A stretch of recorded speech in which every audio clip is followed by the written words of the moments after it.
I was striving for mastery. Those were the days when I fasted and my stomach was almost flat to the back. There was nothing you will present to me that was attractive if it's not God, if Jesus is not on it. So when people were preaching about prosperity and personal success and motivation, those kind of things were stinking to my ears, because I saw a little of the glory of God. It didn't look like motivational talk. It was stinking in my eyes. And you know what? When you focus on God, God will make you prosper. I found that.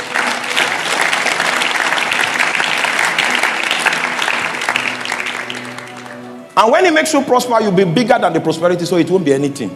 When you find people that, ego, there's a way they want you to respond to them, that's the corruption that comes with the vanity of wealth. It means the person did not strive for the mastery. He's been caught up by the table of the king to serve something else other than Jesus. 2 years to labor. 2 years to strive. So I went on that mission. I came back. I submitted the reports to my Father in the Lord and to God. And I felt I was ready. I didn't know that what God did was that He allowed me to experience international missions. That was when I saw my first cripple rise on a crusade, international crusade platform. Yeah, I saw 5 cripples walk that day. Then I thought that was how it will continue. God will now allow me to go to 5 nations now, then 10. After experiencing that, He took me to the cave again for 7 years. In fact, He even removed me from the pulpit. This is our own pulpit. This is our pulpit. I gave up this pulpit to somebody else and stayed away from it for 7 years as a pioneer.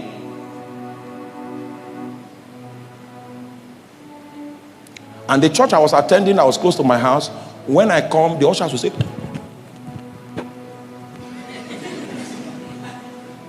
I was there for 7 years. Nobody knew I was a preacher. He wanted to kill the appetite for the pulpit in my heart, so that the pulpit, it will not be a performance, it will not be stage, it will not be show business.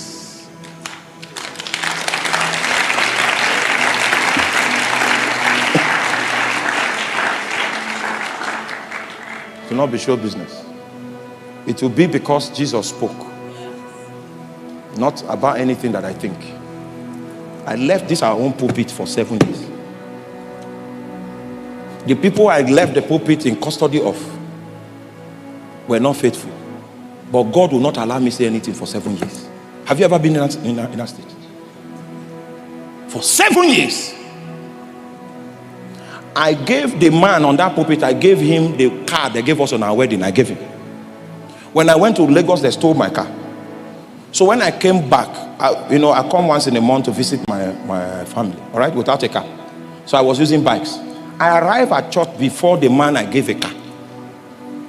And the great one will not allow me rebuke him for 7 years.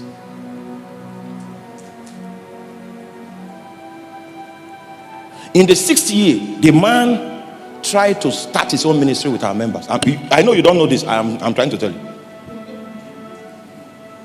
And when I went to pray, you know what the great one said? Stand still, and you shall see the salvation of God.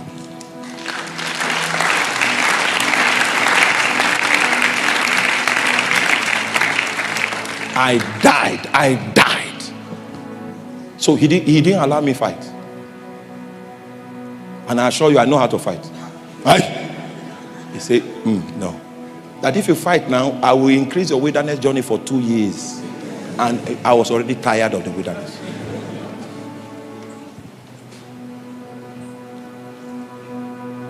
So he left by himself.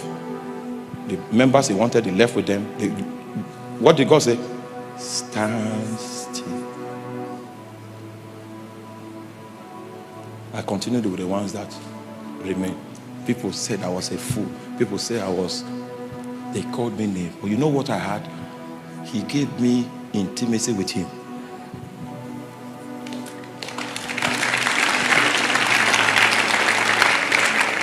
I know most of you don't know what intimacy with God means. You think it's speaking in tongues. Don't worry. This is the theory aspect of this meeting. We'll shift to practical. Then you will know that I met Jesus. And I'm not saying it boastfully. If I tell you otherwise, I didn't meet him, I lied.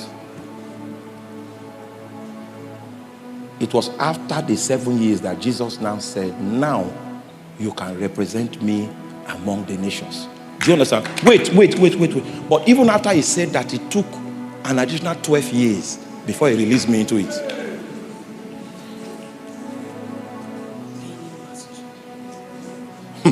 He that...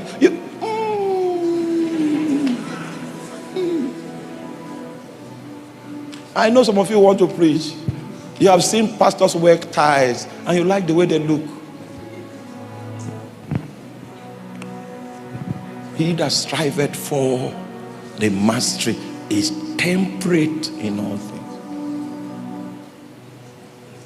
So the person I gave a car so that he can be more effective in the assignment was now the big man. I was using bikes to come to church. And I was using bike to go back, even though I gave him a car. Yes. And it happened like that for 7 years. And the great one say, stand still.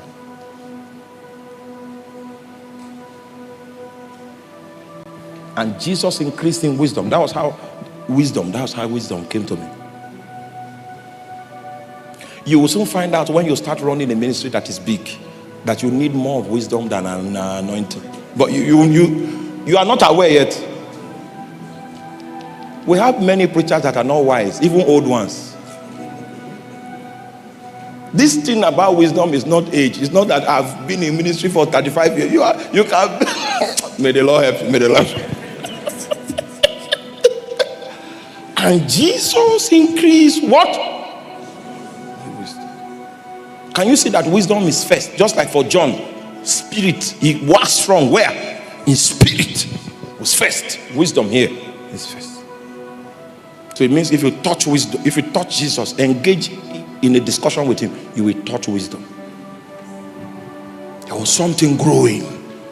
And it was because of his orientation. His orientation made it possible for this thing to grow. Wisdom.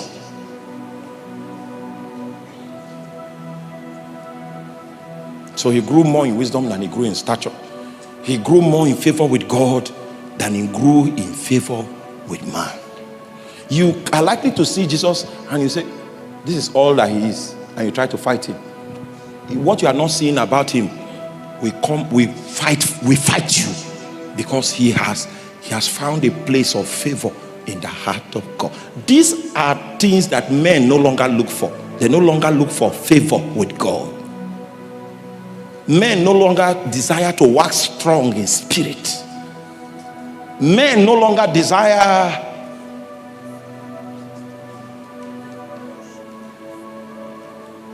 the things that make for the development of that man that can carry the calling.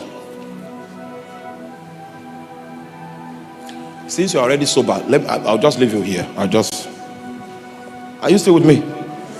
Please help me tell your neighbor, let your life not be a joke.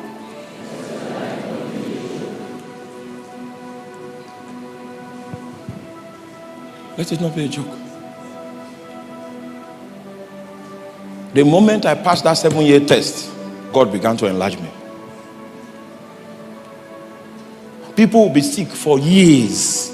And when I come there and pray, the same prayers that other people prayed, God will just heal the person. So I know it's God doing it. He wants to set me up. And you can't imagine. We'll just walk into a place, he will just do something. People with me and him know the truth. He's just trying to make me visible by himself. I had the opportunity to promote myself for 7 years using social media. I was on television before some of you got admission into this university. I'm not joking. It's not even a laughing matter. I was on television, you will not believe me, with HD cameras, high definition, Sony. Yes.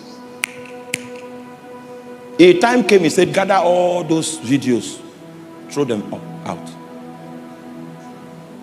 and wait until I tell you to post them.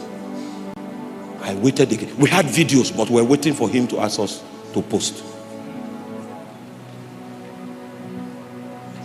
Meanwhile, the average preacher now believes that, okay, let's go on social media and be doing something every night.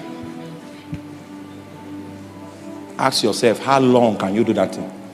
How long?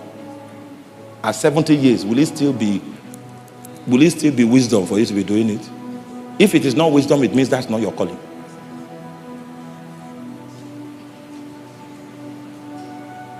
He that striveth for the mastery is temperate in all things. You know, the burden that came upon me when I came to Cape Coast is that many of you have veered off from the path of your calling. And that's why I'm sounding this alarm. Nebuchadnezzar has taken charge of your life.